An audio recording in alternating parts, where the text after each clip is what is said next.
Parang nasa Avenida doon sa Carriedo.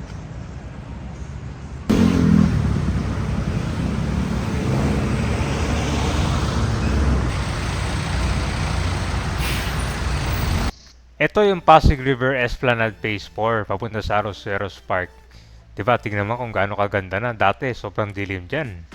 Ito palang Quezon Bridge ay nagkaroon na ito ng rehabilitation. Nilinis na yung tinatawag nilang Cubete area. Pag dumaan ka dyan, amoy etchas, amoy ihi. So bagong pailaw na rin to, mas maliwanag na siya. Kaya hindi na obra yung mga tulunges dito. Alright, so nandito na tayo sa MacArthur Bridge. Nilagay na rin ito na LED lights dyan sa kalagitnaan nyo. Kaya mas maliwanag na. Yung pagpapalagay ng mga lights yan para mas magiging safe. Itong MacArthur Bridge papuntahan ko yan sa Carriedo. Tapos ang pupuntahan din natin yung Jones Bridge. Mas pinailawan. Tapos unang ginawa doon, pininturahan mo na siya bago na itong inauguration ng Phase 4 ng Pasig River Esplanade. Yan. So lakarin natin ito papuntang Arroceros Park.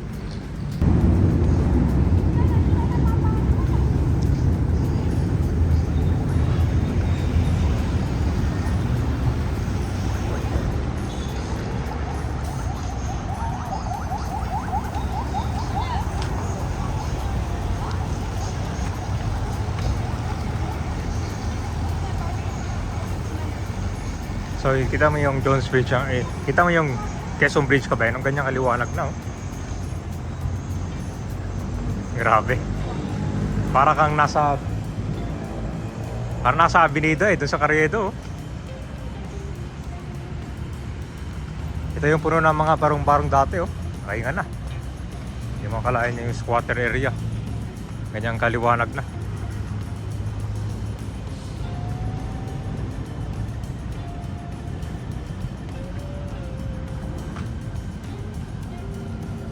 So yung punta natin ngayon. Labas ko natin dito sa Arroceros Park.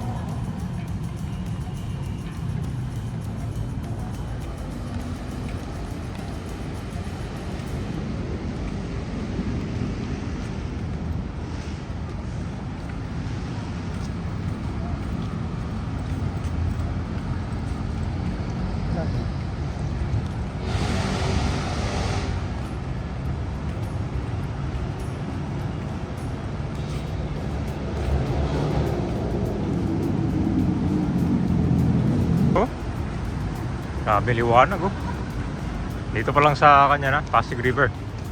Wala pa tayo sa taas.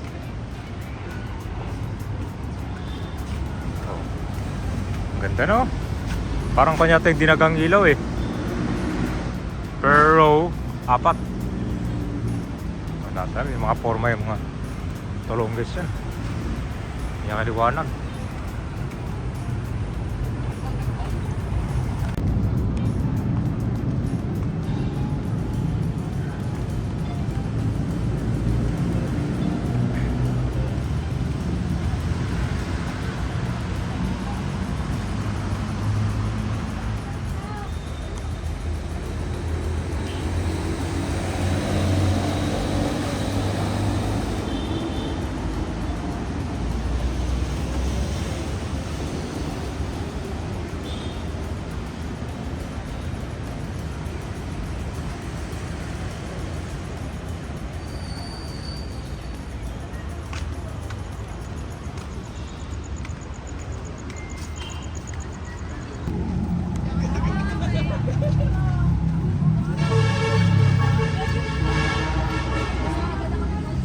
So guys, papuntang Arroceros Park na.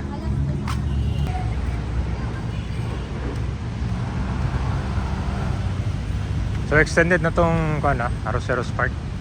Ate hanggang alas 5 lang to.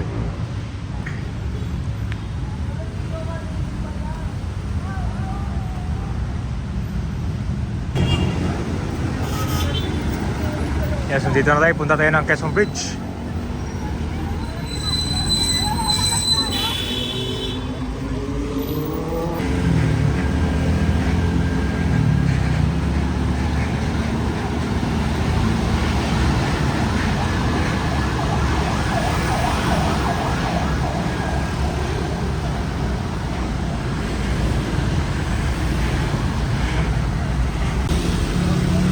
Yan o. Wala na mga exhaust dito ah. Ayun, malinis to.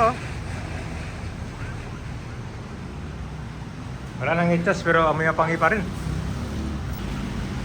Kaya may liwanag guys oh. Grabe. Hindi na mga forma yung tulongges dito. Oh.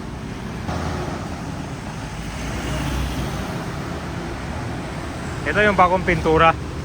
Itong grills. Itong Jones Bridge. Kabilang side yun ang pinturahan dito.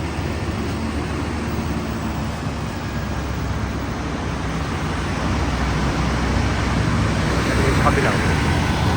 Ito naman yung Pasig River Esplanade.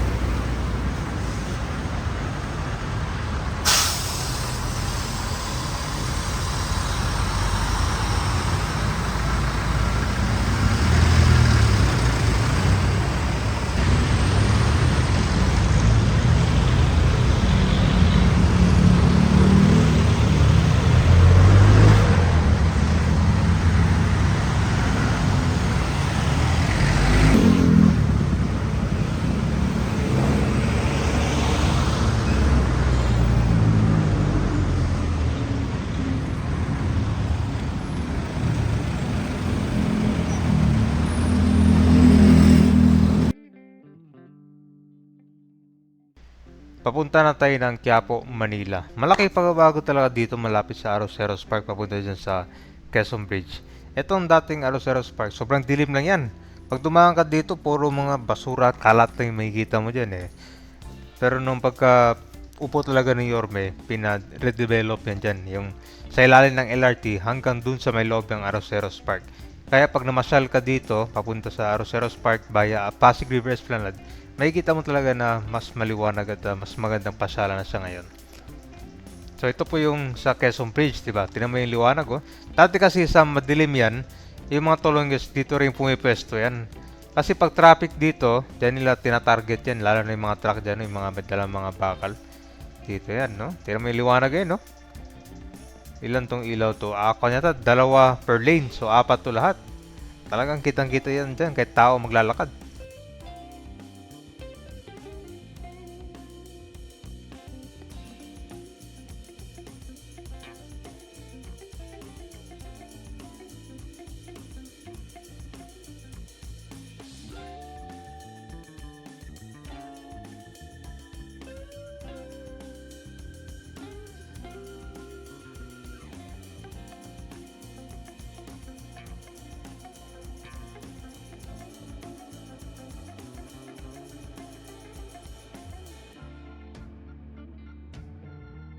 Na rin dito sa Quiapo, Manila, dito sa Center Island, no?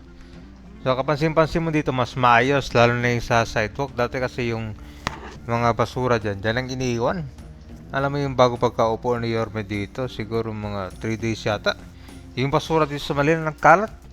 Parang naging dump site. Doon ang problema talaga, kaya pagkaupo ni Yorme dito, una niyang inaksyon yung basura talaga. Lalo na dun sa Divisoria, grabe. Kala mo parang landfill yung itsura dun eh.